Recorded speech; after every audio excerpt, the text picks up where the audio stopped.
The news is still, it's still just setting in across the music world. It really is. But we have to open by recognizing just a monumental loss. The passing of Raul Malo, the inimitable voice and co-founder of the Mavericks. He passed away on December 8th, 2025. He was 60 years old after just a courageous fight with cancer. Yeah, and for those of you just processing the news, the final phase of his illness was leptomeningeal disease, or LMD. It's just devastating. That's when the cancer spreads to the membranes around the brain and the spinal cord. It's a tragic end for a man who was, he was a creative giant.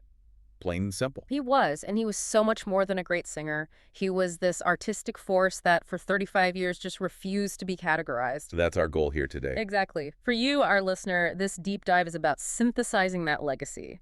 He was a maestro of fusion blending country, rockabilly, Latin traditions, big band pop. So our mission today is really to cut through the noise. Yes, and to show how that creative risk-taking, that resilience, didn't just define his career, it ultimately helped force American music to become a little more diverse. We've been poring over everything. The tributes, the old interviews, the concert reviews from his final shows, and just the whole winding story of the Mavericks. It's a story built on resilience. It is. So let's get right into it. And we have to start with the instrument that made it all possible. The voice. The voice. The voice was the anchor. It was the signature. When critics tried to describe it, they landed on this impossible combination. The best one I saw was a puree of Presley, Orbison, and Mario Lanza. Wow. Just think about that for a second. Yeah. You're talking about opera, the heartbreak of Roy Orbison, and the swagger of early rock and roll all in one place. It's a profile that really shouldn't exist in one person. And yet he had complete command over it. Technically, it was flawless. He had this clean, powerful tenor, but he could drop into this velvety baritone and then, just moments later, hit these soaring, genuinely operatic high notes. Yeah, but it wasn't just the acrobatics. No, not at all. The thing that gets you is the tension in his delivery. When Rolling Stone put him in the same category as Sinatra, George Jones, and Orbison, they weren't just talking about range. They were talking about his control over those dramatic extremes. And the origins of that sound, I think, are just crucial to the whole story. They started in Miami, Florida in 1989. Right. Not Nashville. No, Miami. A city that was all about Gloria Estefan, freestyle, hip-hop. It's the ultimate anomaly. Malo-born Raul Francisco Martinez Malo Jr. was the son of Cuban exiles.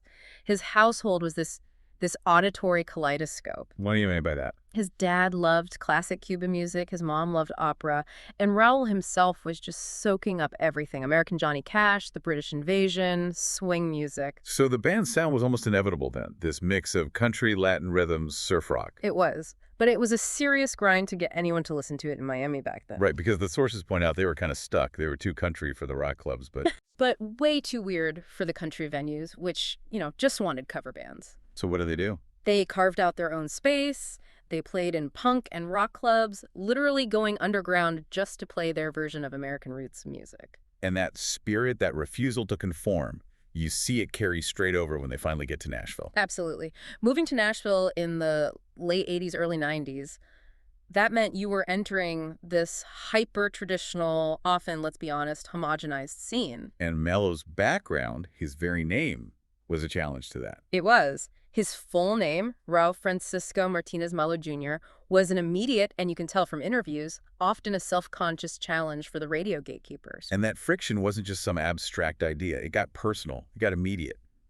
There's one of the most telling stories we found. It was from a solo show he played at the Birchmere. Oh, this one is perfect. It crystallizes the entire struggle. So he starts the set with a song sung entirely in Spanish. And an audience member just shouts out, threatens to leave if he plays another song in Spanish. And Malo's response, it just cemented his identity right there.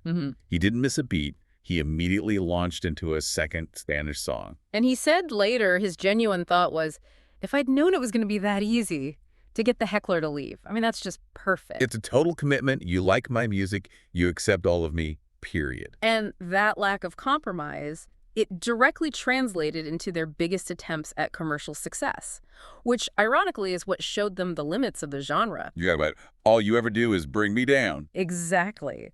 Their highest charting country single peaked at number 13. Which sounds like a win, But it came with a huge asterisk, didn't it? A massive one. The single features this incredible accordion solo by the legend Flaco Jimenez. Pioneer of Tex-Mex music. Right. And a prominent North Carolina radio station just flat out refused to play it. They said it was because of the accordion, because of that Latin sound. So it wasn't the song, it was the cultural message it carried. Precisely. And Malo said that incident was the moment he realized mainstream country was not going to be conducive to their sound. It pushed them into this artistic purgatory, this no man's land between genres. It's remarkable, though, because despite all that industry pushback, their work was always so socially and politically deep. It really was. I mean, you look at a song like From Hell to Paradise from way back in '92. That wasn't just a catchy title. No, it was inspired directly by his aunt's story of fleeing Castro's Cuba. He was using his platform to connect this deeply personal family history to the broader American immigrant story. And that continued for decades. There's the song And We Danced, which was inspired by a quote from the conflict in Ukraine. I remember this. An elderly woman in a bombed-out city reportedly said, "Mr. Putin, I'm still dancing." Malo saw music as resistance, as hope. Which brings us to a huge landmark moment that I think proved the audience had evolved even if the industry hadn't. And that's the 2020 all-Spanish album, En Español. This was not a side project. This was a deeply personal statement. It had Latin standards like Julio Iglesias' Me Olvidé de Vivir. Which was his grandfather's favorite song. Right. And it has new original material, too. And here's the fact that just confirms everything about their cultural reach. En Español was the first album ever to debut at the top of both the Latin pop and the folk Americana charts at the same time. That's incredible. It completely shattered the idea that those audiences were separate. Malo didn't cross over. He made the two streams intersect right under him. It validates every single battle they fought.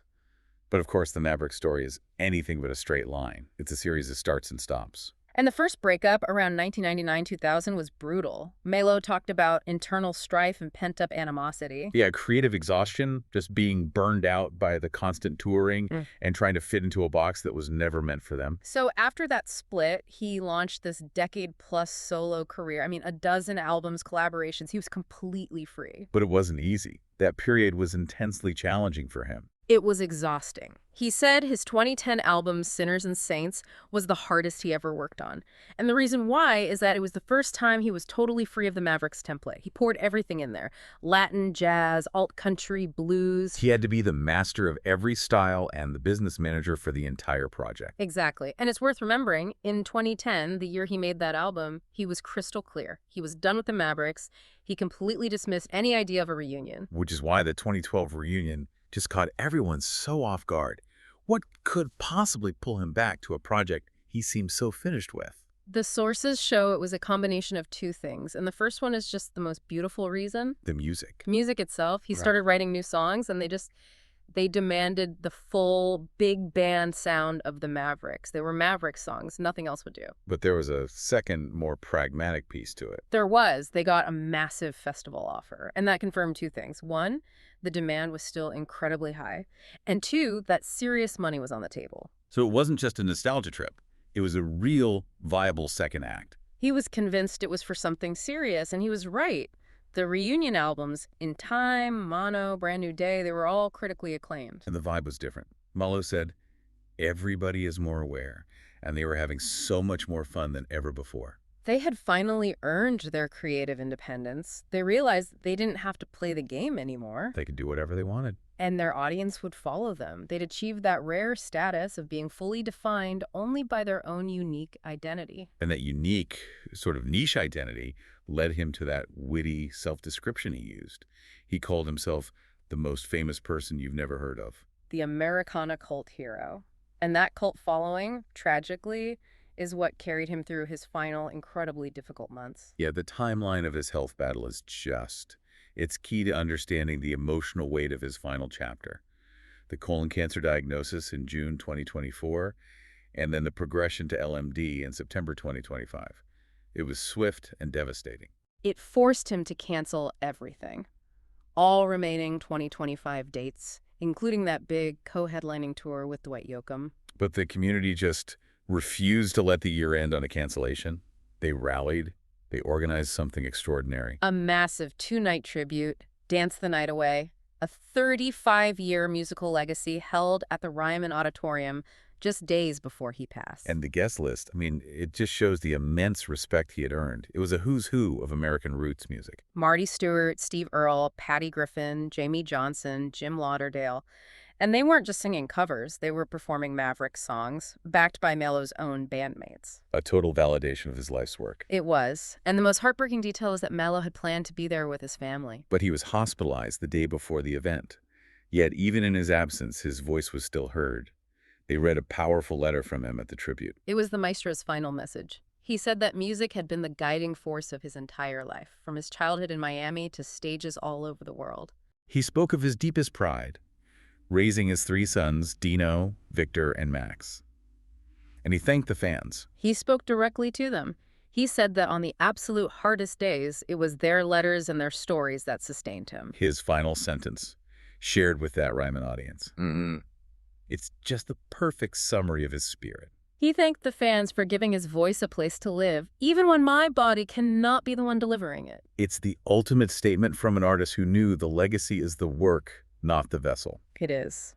So as we look back, it's just an incredible run. A Grammy winner, multiple CMA and ACM awards, co-founding a band that was a machine dedicated to musical excellence through all its cycles. His legacy is that fierce dedication to creating a multilingual American sound that was just too rich, too complex, and too soulful to be contained. He was an artist of deep authenticity. And he stuck to his motto, regardless of the pressure. Everybody lives to serve the groove. He really did. He proved that if you maintain that high standard, the audience will find you, even if the industry is slow to catch up. We mentioned earlier how Malo said, the Mavericks were pushed into a no man's land between genres, all because their sound was too eclectic for easy marketing. Right. And that idea that brilliant art can be rejected simply because it doesn't fit a spreadsheet, that's incredibly provocative. It is. So we want to leave you with this final thought. Think about the American music scene today. What other great artists are out there right now, trapped in a similar no man's land? Creating music that's too rich, too culturally complex, or too genre-defying to be easily championed. We encourage you to seek out and celebrate those musicians, the ones who defy the simple definitions and force the boundaries to stretch, just like Raul Malo and the Mavericks did for 35 incredible years.